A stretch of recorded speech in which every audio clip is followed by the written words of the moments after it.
Bonjour et bienvenue dans cette première vidéo au sujet du Human Design qui est un outil de connaissance de soi qu'on a découvert il y a quelques mois avec David et pour lequel on se passionne, on apprend, on teste, on approfondit et c'est vraiment magique de voir à quel point cet outil définit de manière précise les fonctionnements, les caractéristiques d'une personne et aussi permet de comprendre qu'on est tous différents, qu'on a tous des schémas différents et ça permet donc d'améliorer nos relations sociales et familiales.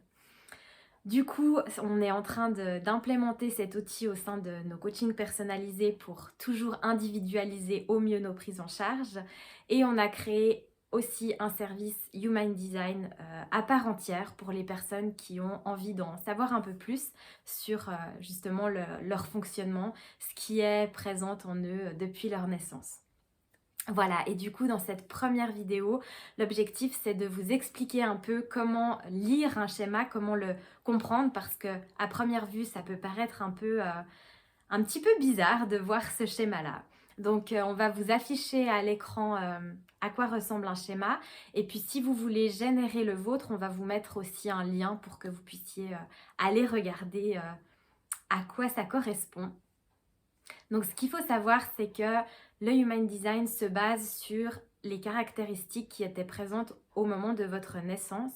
Donc dans le générateur, vous avez besoin d'indiquer votre date de naissance, votre heure précise de naissance et votre lieu de naissance. Alors, en fonction des générateurs, le lieu de naissance n'est pas forcément reconnu. Donc, ce qui compte, c'est le fuseau horaire. Donc, si, voilà, suivant dans quel village ou ville moins connu vous êtes né, ça va probablement pas être reconnu, mais vous pouvez simplement indiquer la plus grande ville la plus proche et ça fonctionne aussi. Et du coup, le schéma est généré à partir des énergies qui étaient présentes au niveau de votre naissance, de l'alignement planétaire.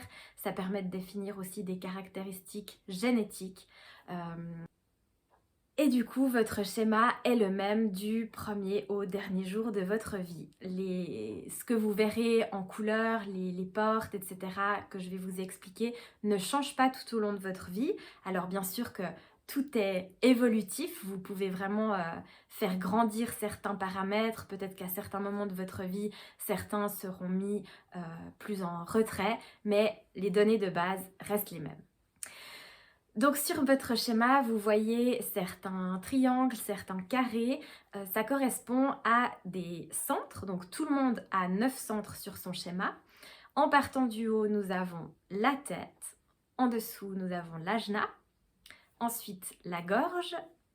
En dessous, c'est le centre G. C'est le centre de l'amour et de l'identité.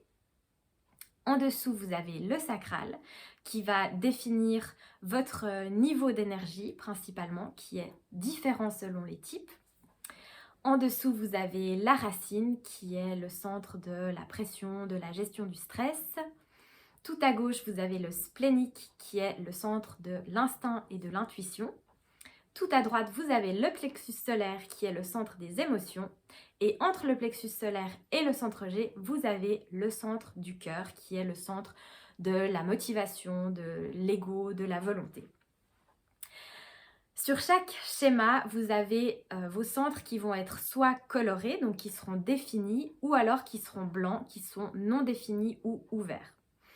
Pour qu'un centre soit défini, ça indique que vous avez une porte au sein de ce centre. Donc les portes, c'est simplement les numéros que vous retrouvez. Donc vous avez une porte qui est active, donc elle est en général soit en couleur ou entourée sur votre schéma. Et la porte d'en face de cette porte est aussi active, ce qui va former un canal entre ces deux portes et donc qui va définir les centres au sein desquels se trouvent ces portes. Donc un centre défini va être émetteur de l'énergie qu'il contient et tout ce qui se passe au sein de ce centre va vous appartenir. Donc je ne rentre pas forcément trop dans les détails, mais ça vous permet juste de comprendre de manière globale. Et puis après, il y a tellement de choses à dire et puis on comprend beaucoup mieux une fois qu'on analyse un peu son schéma. Mais voilà, c'est pour vous permettre de comprendre un peu de manière globale. Et du coup, à contrario, un centre qui est blanc sur votre schéma peut être soit non défini, soit ouvert. Il est non défini si vous avez quand même une porte qui est active au sein de ce centre, donc une porte qui est colorée ou entourée, mais qui ne forme pas un canal avec une porte d'un centre d'en face. Votre centre est donc non défini, ça veut dire qu'il est récepteur et qui va capter l'énergie des centres des autres personnes.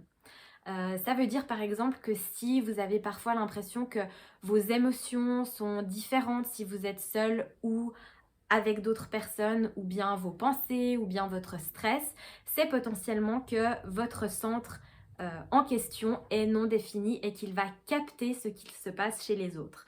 C'est pour ça aussi que le Human Design est un outil de compréhension, d'interaction des uns et des autres. Donc voilà pour le centre non défini. Un centre qui est complètement ouvert, ça veut dire qu'il n'a aucune porte qui est active à l'intérieur et du coup il a un petit peu la même fonction qu'un centre non défini, simplement que c'est encore un petit peu amplifié et qu'il y a quelques petites différences, mais ça de nouveau on le voit plus à la lecture du schéma en comprenant l'ensemble de ce qui s'y passe. Voilà, et du coup, ce que vous avez aussi à la lecture de votre schéma au niveau écrit, c'est votre type, votre stratégie, votre émotion d'alerte, c'est le thème du non-soi, votre profil. Voilà, vous avez plusieurs informations et ça, on va les traiter dans d'autres vidéos pour que vous puissiez un petit peu mieux comprendre et puis approfondir encore la connaissance de tout ça. Donc j'espère que cette première vidéo vous a déjà un petit peu permis de mieux appréhender votre design. Si jamais vous avez des questions, vous pouvez les poser dans les commentaires et puis on y répondra soit par écrit, soit dans une prochaine vidéo. Donc voilà, je vous souhaite une belle suite de journée ou de soirée selon le moment durant lequel vous regardez cette vidéo. Et je vous dis à tout bientôt. Ciao ciao!